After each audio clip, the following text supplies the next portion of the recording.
Fagan and Master Chief Jones, I appreciate you being here to help us understand the Coast Guard's needs. As you know, Georgia is proud to be home to more than 500 Coast Guardsmen located across the state, including at 4 stations located in Tybee Island, Georgia, Savannah, Georgia, my hometown, Brunswick, Georgia, and Kings Bay. These Coast Guardsmen are valuable members of our communities, and their service is critical to protecting the lives and the property of Georgians all along our coast. This is especially true during hurricane seasons, which have been getting worse due to climate change. As global temperatures rise, scientists believe hurricanes will cause greater rainfall and higher storm surges, threatening our coastal communities and requiring more robust federal emergency responses. Admiral Fagan, how is the Coast Guard preparing to respond to the growing intensity of storms and other consequences of climate change on our coastal communities? Thank you. We continue to look for opportunities to increase resiliency around our forward shore infrastructure.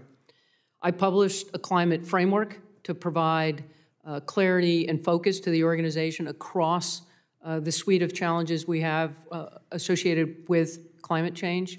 Specifically, we use NOAA's sea level data to ensure that as we rebuild infrastructure after a hurricane, that it's done in a way that is more resilient and acknowledges likely impacts to sea level rise.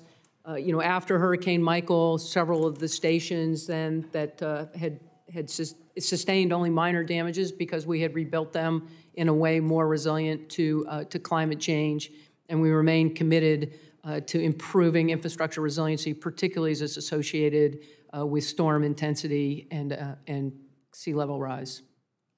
Thank you so much, and it's difficult to overstate, or maybe impossible to overstate how important this is, and it's important for the federal government to be able to respond to the reality of climate change that we're living through now.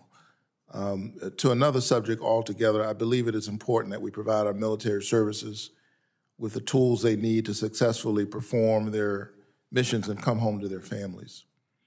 I'm concerned about long-range surveillance capability gaps that could result from a lapse in upgrading to the HC-130J aircraft, given no additional aircraft were requested in the budget request. The HC-130J provides surveillance in support of search and rescue missions, maritime law enforcement, and marine environmental protection, and is vital for Coast Guard operations, as you know, in the Indo-Pacific. That is why I was proud to send a letter to Homeland Security Appropriations Committee requesting continued support for the Coast Guard's efforts to upgrade to HC-130Js. Admiral Fagan, how would delayed or reduced HC-130J modernization affect the Coast Guard and your mission? The C-130J is an incredible aircraft, and as we have fielded them at air stations, particularly in Kodiak on the West Coast, the added legs availability in air time of that aircraft has been game-changing for search and rescue surveillance. We've indicated desire for an additional C-130J in our UPL request. We have a program of record of 22 for that aircraft and continue to work with the committee and here to ensure that we bring those aircraft online as funding is appropriated for them. They've been just incredible assets as they help with logistics, surveillance, and across the mission suite that we conduct as a United States Coast Guard.